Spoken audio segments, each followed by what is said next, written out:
Avant que le temps ne soit mesurable, avant que la moindre étincelle de lumière ne traverse l'univers, il n'y avait absolument rien, rien sauf Dieu, le premier et le dernier, le vivant, celui qui n'a ni commencement ni fin. Il n'y avait pas de ciel, pas de terre, pas d'être, pas de matière, pas même un espace pour imaginer quoi que ce soit.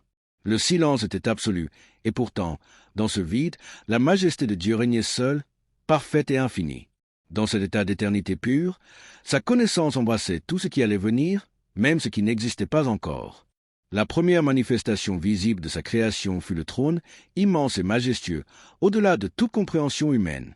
Il n'était pas seulement un objet, mais le symbole de la souveraineté et de l'autorité absolue de Dieu sur toute chose. Il fut placé comme un point de référence pour l'univers à venir, un centre autour duquel tout allait être organisé. Sous le trône, Dieu fit apparaître l'eau primordiale, substance originelle d'où tout allait naître, la terre, les cieux, les mers, les rivières et toutes les formes de vie. Ce n'était pas encore la matière telle que nous la connaissons, mais elle contenait le potentiel de toute la création, comme une source infinie attendant d'être façonnée.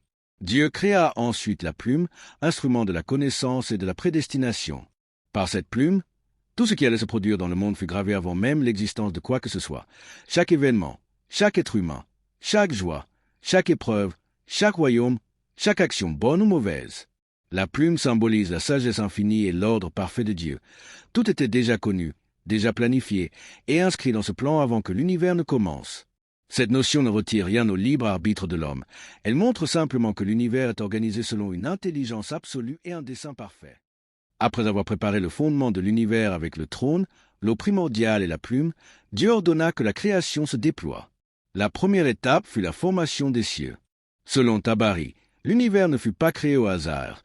Chaque ciel fut façonné avec un ordre précis et une fonction spécifique. Ces cieux furent étendus, l'un au-dessus de l'autre, chacun plus majestueux et vaste que ce que l'imagination humaine peut concevoir. Chaque ciel possédait sa structure, sa lumière, ses habitants spirituels et ses rôles distincts, et tous étaient parfaitement interconnectés dans un ordre harmonieux. Dans ces cieux, Dieu plaça les astres et les étoiles, qui ne sont pas seulement des lumières dans le ciel, mais des instruments de mesure du temps et des repères pour l'homme et la nature.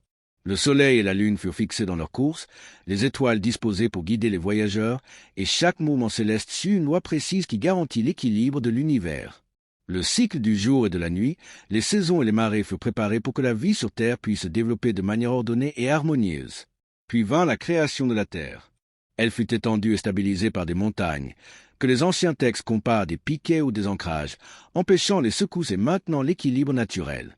Les vallées, les plaines et les rivières furent tracées, et les mers réparties pour fournir eau et nourriture à la vie future. Les plantes furent disposées selon leurs fonctions, les animaux selon leur habitat, et toutes les ressources nécessaires à l'humanité furent déjà présentes. Chaque détail de la terre reflète l'intelligence et la prévoyance divine. Rien n'est laissé au hasard, tout est relié dans un système complexe mais parfaitement ordonné. Parallèlement, Dieu créa les anges, êtres de lumière immaculés, pour peupler les cieux et veiller sur l'univers. Certains furent chargés de porter des responsabilités cosmiques. Surveiller les éléments, guider les phénomènes naturels, protéger la création et enregistrer les actions humaines. Leur existence même est un témoignage de l'ordre parfait de l'univers. Chaque fonction est précise, chaque mission a un but, et chaque ange exécute ses tâches sans désobéissance ni erreur.